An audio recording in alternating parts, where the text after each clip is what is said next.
Graça e paz, queridos irmãos, um ótimo dia a todos. Hoje, 1º de abril de 2025, e nosso devocional diário está em Tiago, capítulo de número 2. Tiago, ele começa esse capítulo falando acerca da acepção de pessoas, que nós não temos que ter a fé em Jesus Cristo com a acepção de pessoas, e ele exemplifica isso.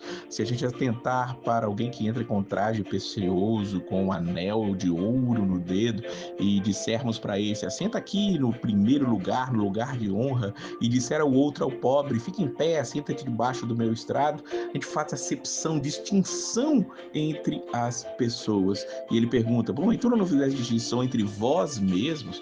Deus não escolheu os pobres deste mundo para serem ricos na fé e herdeiros do reino que prometeu aos que o amam?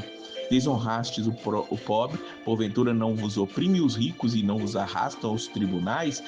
Tiago, ele vem falando sobre isso dos versículos 1 até aqui o versículo de número 9, vai falar, se fazeis acepção de pessoas, cometeis pecado e sois redarguidos pela lei como transgressores. Veja que nós sabemos que Jesus, ele vai falar sobre essa situação das riquezas. Aqueles que amam as riquezas dificilmente herdarão o reino dos céus. Na verdade, nós podemos bater o martelo que o amor ao dinheiro é a raiz de todos os males, como Paulo vai orientar Timóteo acerca disso. Então, fazer acepção de pessoas por causa de uma questão social é algo pecaminoso. Realmente, todos devem ser tidos como iguais dentro da igreja do Senhor e na nossa vida como um todo. E daqui do versículo 14 em diante, ele vai trazer aqui a sua grande dissertação acerca da fé e das obras. É interessante que esta carta aqui, depois da Reforma Protestante, quase foi rejeitada ali pelo grande reformador Martinho Lutero, justamente por essa proposição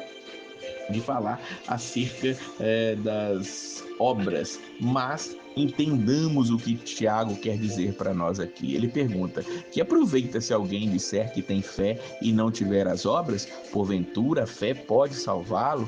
E aí ele faz uma pergunta, ele exemplifica, ele coloca de uma maneira bem prática aqui no versículo 15. Se o irmão ou irmã estiverem nus, estiverem falta de mantimento cotidiano, e algum de vós disser, ide paz, aquietai-vos, fartai-vos, e não lhes derdes as coisas necessárias para o corpo, que proveito virá daí?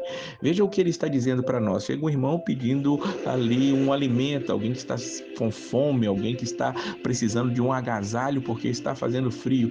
A igreja se reúne, ora por aquele irmão e despede aquele irmão com fome e sem um agasalho. O que isso vai adiantar? E aí ele diz no versículo 17, assim também a fé, se não tiver as obras, é morta em si mesma. Ou seja, a fé, ela precisa ser evidenciada pelas obras. Eu tenho fé para orar, mas eu também preciso ter essa mesma fé para doar, para saber que eu recebi algo do Senhor para poder ajudar outros irmãos.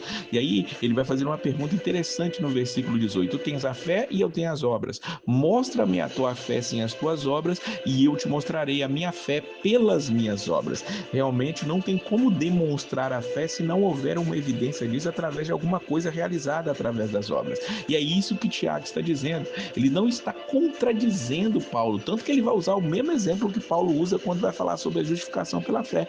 Ele usa Abraão, diz o versículo 21, nosso pai Abraão não foi justificado pelas obras, quando ofereceu sobre o altar seu filho Isaque, bem vês que a fé cooperou com as suas obras e que pelas obras a fé foi aperfeiçoada. O versículo 22 é o cerne, é aquilo que Tiago ele está deixando para nós aqui de super importante dentro da sua carta. A fé coopera com as obras e as obras pela fé são aperfeiçoadas, ou seja, pelas obras a fé é aperfeiçoada. Então, nós vemos exatamente isso, a nossa fé precisa ser demonstrada pelas obras. Jesus já disse isso, nesse capítulo de Mateus, capítulo 5, versículo 16, ele diz que as nossas obras sejam conhecidas diante dos homens para que glorifiquem a Deus, ou seja, as nossas obras não são para nós, não são para nós sermos ovacionados, nós sermos reconhecidos, mas para que o nome de Jesus seja glorificado. Então, nós precisamos buscar isso. Versículo 24, diz então que o homem é justificado pelas obras e não somente pela fé. Como o corpo sem o espírito está morto, termina Tiago,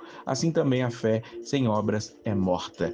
Entendamos, irmãos, nós temos que evidenciar através das nossas vidas. Dizer que tem fé fica algo muito subjetivo e relativo, mas as obras vão demonstrar exatamente a ação de Cristo em nossos corações. Quando somos salvos, nossa vida é transformada. Quando somos salvos, nós fomos salvos, na verdade, para as boas obras, como Paulo vai dizer dizer em algum lugar no livro de Efésios. Que nós possamos demonstrar a fé que Deus tem nos dado através de uma obra imparcial, de uma obra que não faz acepção de pessoas, de obras que glorifiquem a Deus realmente, e assim demonstraremos realmente que nós somos servos de Jesus Cristo. Que Deus possa abençoar a sua vida. Não esqueça de compartilhar, não esqueça de fazer perguntas se houverem, não esqueça de dar aquele like para que esse vídeo possa chegar a mais pessoas. Que Deus abençoe a sua vida e a paz do Senhor.